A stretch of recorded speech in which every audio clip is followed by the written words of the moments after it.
Hola, hoy te hablaremos sobre el desarrollo embrionario. Dale like a este video y comparte. La transformación de un embrión en un feto tiene lugar de manera gradual, pero por el cambio de denominación es significativo debido a que implica que el embrión se ha desarrollado hasta adquirir un aspecto claramente humano y que se han formado los primordios de todos los sistemas importantes. El desarrollo durante el periodo fetal está relacionado con el rápido crecimiento del cuerpo y con la diferenciación de los tejidos, órganos y los sistemas. Un cambio notable durante el periodo fetal es la ralentización relativa del crecimiento de la cabeza, en comparación con el del resto del cuerpo. El crecimiento corporal durante el periodo fetal es muy rápido, y el incremento del peso corporal durante las semanas terminales es extraordinario. La viabilidad de los fetos. La viabilidad se define como la capacidad de los fetos para sobrevivir en el ambiente extrauterino, es decir, después del parto. La mayor parte de los fetos con un peso corporal inferior a 500 gramos en el momento del parto no sobreviven.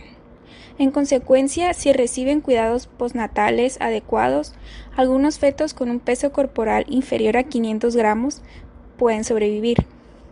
Estos casos corresponden a los lactantes inmaduros o con un peso corporal extremadamente bajo en el momento de nacer. La mayor parte de los fetos con un peso corporal de 750 a 1500 gramos sobreviven a edad fetal. Las mediciones ecográficas de la longitud occipucio-coxis permiten determinar el tamaño y la probable edad del feto, al tiempo que ofrecen una predicción de la fecha esperada del parto. Las mediciones de la cabeza fetal y de la longitud del fémur también se utilizan para evaluar la edad. El periodo intrauterino se puede dividir en días, semanas o meses, pero puede haber confusión cuando no se indica si la edad se calcula a partir del inicio de la última menstruación normal o del día estimado de la fecundación del ovocito. La regla habitual para determinar la fecha estimada del parto, regla de Nigel, consiste en contar 3 meses desde el primer día de la última menstruación normal y añadir 1 año y 7 días. Trimestres del embarazo. El periodo gestacional se divide en 3 trimestres. Al final del primer trimestre ya se han desarrollado todos los sistemas principales. A lo largo del segundo, el feto adquiere un tamaño suficiente para que en la ecografía sea posible visualizar un detalle anatómico importante. Durante este periodo se pueden detectar la mayoría de las malformaciones congénitas mediante la ecografía de alta resolución en tiempo real.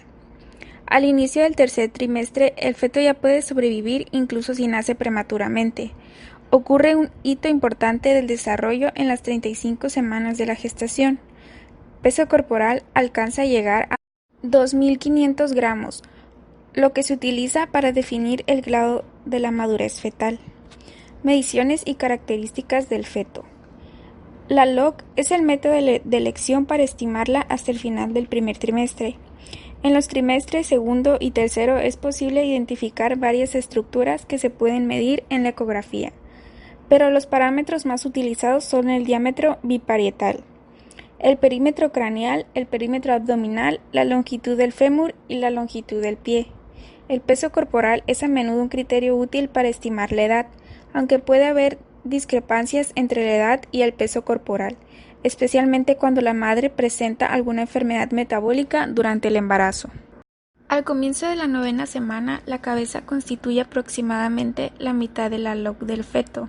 Más adelante, el crecimiento de la longitud corporal se acelera de manera que hacia el final de la semana 12 es más del doble. A pesar de que el crecimiento de la cabeza se reduce, todavía es desproporcionadamente grande en comparación con el resto del cuerpo.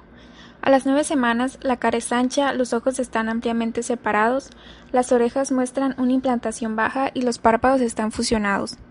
Al final de la semana 12 aparecen los centros de osificación primaria en el esqueleto, en especial en el cráneo y los huesos largos.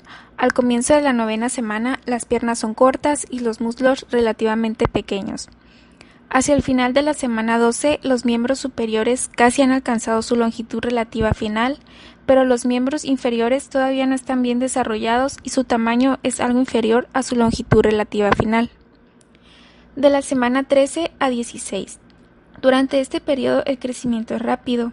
Hacia la semana 16, la cabeza es relativamente pequeña en comparación con la del feto de 12 semanas, y los miembros inferiores han aumentado su longitud.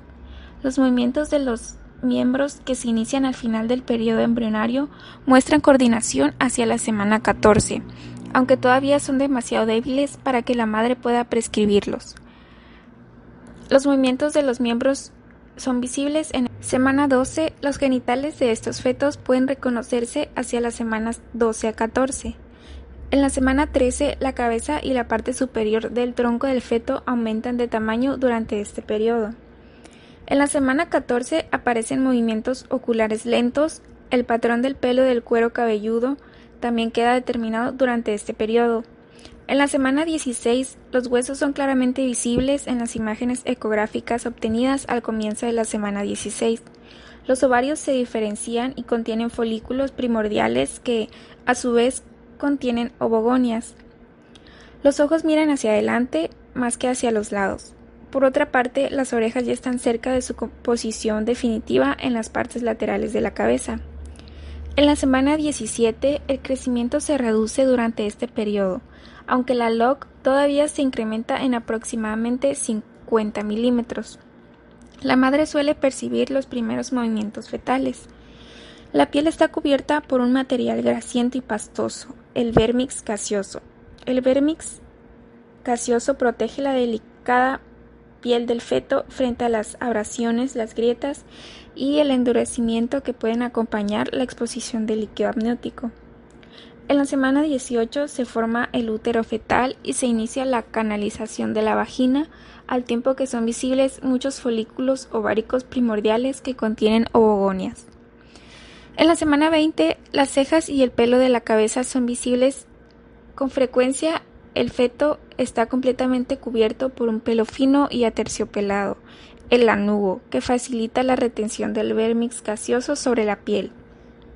Durante este periodo se forma la grasa parda, cuya función es la producción de calor, especialmente en el recién nacido. Este tejido adiposo especializado, que se localiza sobre todo en la raíz del cuello, por detrás del esternón y en el área perirrenal, produce calor a través de la oxidación de los ácidos grasos. Hacia la semana 20 ya se han iniciado el descenso de los testículos, que todavía se localizan en la pared abdominal posterior, en una posición muy similar a la de los ovarios en los fetos femeninos. Semana 21 a 25. Durante este periodo se produce un incremento sustancial del peso corporal y el feto está mejor proporcionado.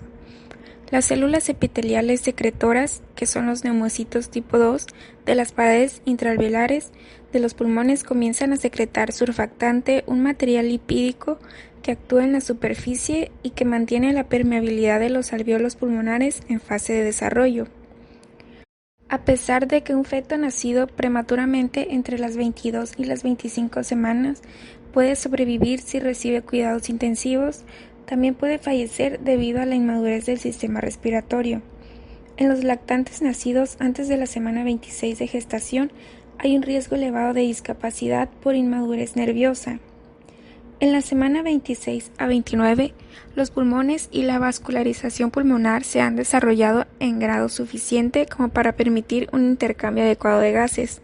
Por otra parte, el sistema nervioso central ha madurado hasta un nivel en el que puede dirigir los movimientos respiratorios rítmicos y controlar la temperatura corporal. Los párpados se abren durante la semana 26, al tiempo de que la nube y el pelo de la cabeza ya están bien desarrollados. El brazo fetal se ha convertido en un órgano importante para la eritropoiesis. Este proceso finaliza a las 28 semanas, en un momento en el que la médula ósea ya se ha convertido en el órgano principal de la eritropoiesis. En la semana 30 a 34, el reflejo pupilar, la modificación del diámetro de la pupila en respuesta al estímulo luminoso, se puede inducir a las 30 semanas. Generalmente, al final de este periodo, la piel tiene una coloración rosada y es lisa, y las extremidades superiores e inferiores muestran un aspecto regordete. Los fetos de 32 o más semanas sobreviven generalmente en los casos de parto prematuro. Semana 35 a 38. Los fetos que nacen a las 35 semanas presentan un agarre firme y muestran orientación espontánea a la luz. La mayoría de los fetos tienen un aspecto como rojizo durante este periodo. A las 36 semanas, los perímetros de la cabeza y el abdomen son aproximadamente iguales. A las 37 semanas, la longitud del pie fetal es ligeramente mayor que la longitud del fémur. En el embarazo a término, la mayoría de los fetos alcanzan una log de 360 milímetros y un peso corporal aproximado de 3.400 gramos. El tejido adiposo blanco constituye el 16% del peso corporal. Los testículos se suelen localizar en el escroto en los lactantes de sexo masculino. En el momento del parto, los fetos de sexo masculino tienen una longitud y un peso corporal mayores que el sexo femenino. Los lactantes pequeños para la edad gestacional pueden tener un peso corporal bajo debido a un problema de insuficiencia placentario. La fecha estimada de parto de un feto es de 266 días o bien 38 semanas desde la fecundación. Factores que influyen en el crecimiento fetal. El feto necesita sustratos como son los nutrientes para su crecimiento y para la producción de energía. Los gases y los nutrientes pasan libremente desde la madre hasta el feto a través de la membrana placentaria. La glucosa es una fuente primaria de energía para el metabolismo y el crecimiento fetal. También son necesarios los aminoácidos. El páncreas fetal segrega la insulina necesaria para el metabolismo de la glucosa. La insulina materna no llega al feto en cantidades significativas debido a que la membrana placentaria es relativamente impermeable a esta hormona. Hay distintos factores que pueden influir en el crecimiento prenatal. Son los maternos, fetales y ambientales. Algunos factores que actúan a lo largo de todo el embarazo son la enfermedad vascular materna, la infección intrauterina y el consumo de cigarrillos y de alcohol.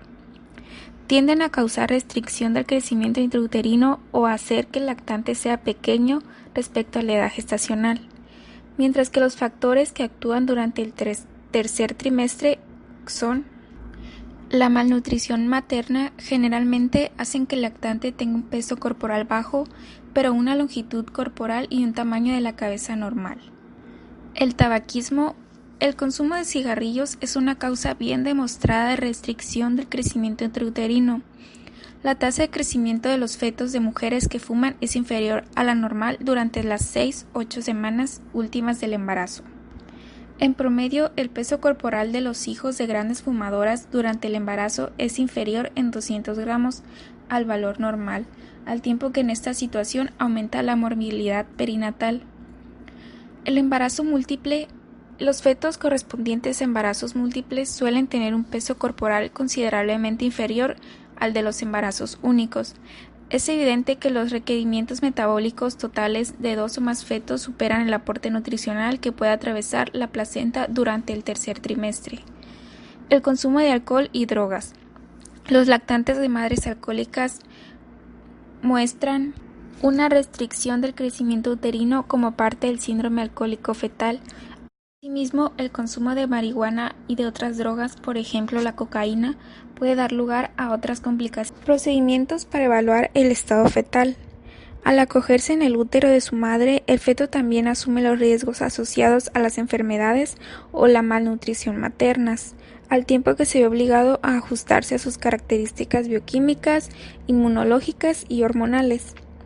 La perinatología, que es la rama de la medicina implicada en el bienestar del feto y del recién nacido, y en general cubre el periodo que va de aproximadamente desde las 26 semanas desde la fecundación hasta las 4 semanas posteriores al parto.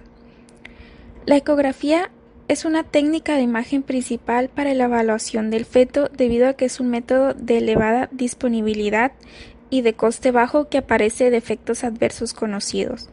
Permite la visualización del saco coriónico y de su contenido durante los periodos embrionario y fetal. También permite definir el tamaño de la placenta y del feto, así como las situaciones de embarazo múltiple, las alteraciones de la configuración placentaria y la presentación anómala del feto. Monitorización fetal. La monitorización continua de la frecuencia cardíaca fetal en los embarazos de alto riesgo es una medida que se aplica de manera sistemática y que ofrece información acerca del grado de oxigenación del feto.